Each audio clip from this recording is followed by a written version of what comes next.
All right, so this is Bang Your Head! What hair bands can tell us about being better businesses. All right, so this is me, but long before I became the icon of social media awesomeness you see before you, that was me. I have a deep, dark secret in my closet. I was an 80s hairband freak, a real head-banging, show-the-horns child of my decade. That's Chuck Klosterman. He wrote a book called Fargo Rock City. He grew up in North Dakota in the 80s, loving the same music I did. And in his book, it was really the first academic exploration of heavy metal that I ever saw. And I loved it. And one of the things that I really loved most is that, you know, I saw some lessons in here that genuinely taught me a little bit about business and how we can be better companies for our customers that we try to serve. So Chuck's theory, and I'm simplifying quite a lot, but one of the reasons that social media, or that, that hair bands didn't get a lot of respect is because the wrong kind of people were listening to it. You know, rock critics were college-educated white-collar guys from the coast. Hairband fans were blue-collar guys who cussed a lot. It was sort of, you know, the musical version of the culture wars of the 2000s.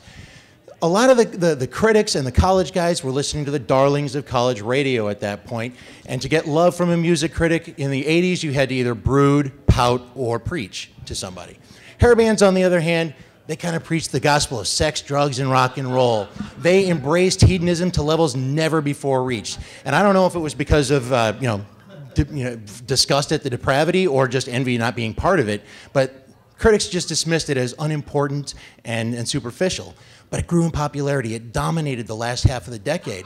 And the reason that that happened is because the bands talked about stuff that their audience cared about. Klosterman wrote, I don't know anybody that brooded about nuclear war, but we all cared about getting laid. You know? It mattered. And the lesson here is that when you don't try to be something you're not, when you're genuine, when you're real, when you talk about things that your audience can relate to, that drives passion, that drives authenticity, that drives affinity and respect from audiences. All right? So that's what you want to do. Now, Klosterman also says that the big line of demarcation in heavy metal was the introduction of the synthesizer. You know, you fell on one line or the other. Bon Jovi and Cinderella used synth. Judas Priest and Megadeth would kick your ass if you even said the word piano. But the bands that got it right, that did both keyboards and guitars, well, everybody loved. Everybody loved Ozzy, whether you liked Bark at the Moon or So Tired. Everybody liked Guns N' Roses, whether it was Welcome to the Jungle or November Rain. Everybody loved them.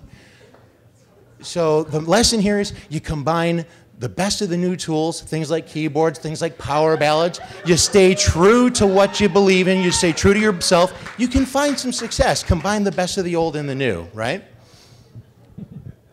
This is going much faster than when I practiced it. Now, there were a lot of bands that rode the wave, and certainly there was a lot of style over substance, and they had a hit album or two, and they faded. Thank God. There was nothing really to them, and they were gone after one album.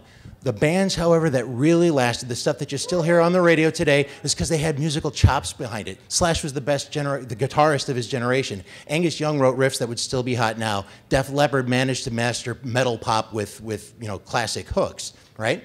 Now the lesson there is that when you can ride a trend, you can be popular, you can be fancy, or you can get something real, something genuine, something that your audience can relate to. Bon Jovi had a #1 album. It debuted at #1 on the charts last year. 20 years after their first #1. That's incredible. So why does this actually relate to business? Well, because there are things that you can learn from this that apply to business now, things that make us better companies for our customers, things that combine what we learn here. And so to bring it home, all right, so screw the critics. Who cares what you're supposed to be doing? Who cares what everyone is jumping on? Do what you know your audience wants. Focus on what your customer wants and then give it to them. Be genuine, be relatable. That will drive passion. That will make you a better business. Don't be afraid to try new and old. Implement the social web. Try to do some new things. Kiss ditched their makeup. They found an entire new audience because, well, they tried something new. And it worked. Now, social media has to be part, you can do a fancy campaign, you can do something that gets a lot of attention and makes you Mashable's darling, or you can try to do something that makes this a real long-lasting part of your business, something that, we're relating to customers and interacting with customers every day is part of what you do. So thank you for bearing with me while I went from Axl Rose to Kevin Rose, where I went from Duff McKagan to Chris Brogan, where I went from C.C. DeVille to C.C. Chapman, and thank you, Detroit!